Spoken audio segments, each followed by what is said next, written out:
Assalamualaikum warahmatullahi wabarakatuh. Halo teman-teman, kembali lagi di channel saya.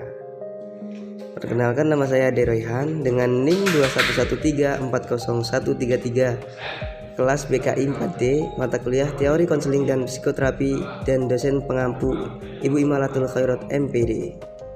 Jadi di sini saya akan menjelaskan tentang pendekatan psikoanalisis Sigmund Freud. Sigmund Freud lahir di Freiburg pada tanggal 6 Mei 1856. Sigmund Freud meninggal di London, Inggris pada tanggal 23 September 1939 dalam usia 83 tahun. Freud mengatakan bahwasannya individu atau manusia itu berkembang kepribadian dipengaruhi oleh pengalaman atau kehidupan masa kanak-kanak. Teori ini muncul dari pengalaman pribadinya Freud. Bagaimana tingkah laku yang muncul kepribadian yang dimiliki oleh Sigmund Freud itu dibentuk dari masa kanak-kanak, khususnya cara orang tuanya memperlakukannya. Pada mulanya, Freud mengembangkan teorinya tentang struktur kepribadian dan sebab-sebab gangguan jiwa. Jadi, apa sih yang terjadi dengan masa kanak-kanak Freud? Freud mengalami yang namanya ketimpangan antara pola asuh yang dilakukan oleh ayahnya dengan yang dilakukan oleh ibunya, sehingga ketimpangan itu memunculkan rasa kagum, rasa cinta, dan keinginan. Jadi dari peristiwa itu, Freud mengemukakan teori gunung es yang dijadikan sebuah perumpamaan oleh Freud untuk menunjukkan skema gambaran jiwa seseorang. Bagian puncak dinamakan kesadaran, bagian tengah dinamakan prakesadaran, dan bagian dasar yang tertutup air adalah ketidaksadaran. Struktur kepribadian menurut Sigmund Freud. Freud membagi struktur ini menjadi 3 aspek, yaitu id, ego, dan superego. Berikut penjelasannya. Yang pertama itu ada id. Id berasal dari kata Latin is yang artinya es. Kepribadian ini disebut Freud sebagai kepribadian bawaan lahir. Di dalamnya terdapat dorongan yang didasari pemenuhan biologis guna kepuasan bagi dirinya sendiri.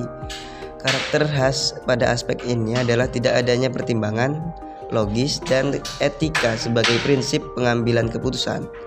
Lebih sederhana, id berwujud pada gambaran nafsu, hasrat seksual, dan perasaan superior, ingin berkuasa.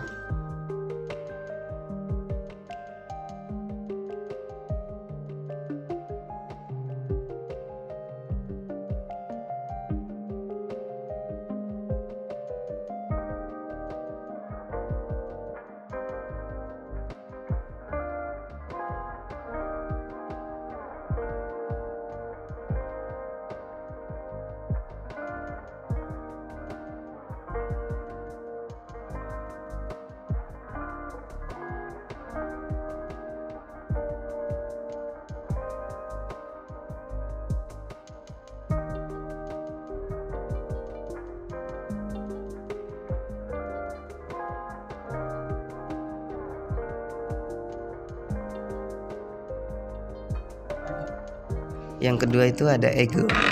Aspek kepribadian ini terjadi akibat pengaruh yang ia dapatkan dari apa yang terjadi di dunia atau lingkungannya.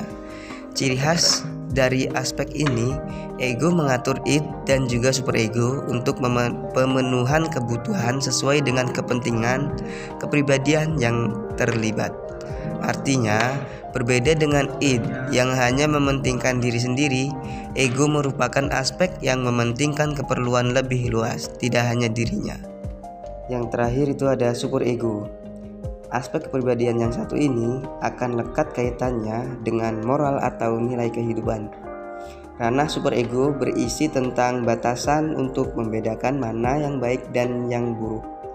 Dengan kata lain, superego memiliki peran penting untuk menjadi penengah antara id dan ego, ia menjadi penyekat dari sinyal yang dikirimkan aspek id serta memotivasi ego untuk melakukan hal yang menjunjung moralitas. Contohnya, saat kita lapar, tidak punya uang, sehingga timbul dari diri kita ingin mencuri saja.